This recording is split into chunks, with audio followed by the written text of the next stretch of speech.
من السندوتشات المفضلة بالنسبة لي هي سندوتشات الطعمية، بس عشان ناكلها كده واحنا ضميرنا مرتاح هعملها بقى معاكم في عيش التورتيلا بدقيق القمح الكامل.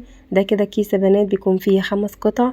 بنبدأ ناخد كده قطعة من العيش، ابدأ كده قطعيها شبه كده ايه تقطيعة الكريب عشان تكون سهلة معانا واحنا بنلفها. معايا بقى كده الطعمية، فردت كده شوية من عجينة الطعمية على العيش واخدتها كده في طاسة تيفال لحد كده ما اخدت معانا اللون الجميل ده، والعيش كده اتحمص معانا سيكة.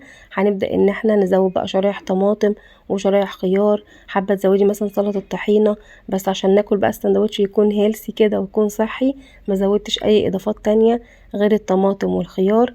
وهاخد بقى معايا كده العيش بعد ما قفلته كويس واخده كده بصمات في الطاسة التيفال، وهعمل بقى معاه كمان كوباية الشاي الجميلة جدا، ونشرب كوباية مية كبيرة قبل الفطار او قبل الغدا.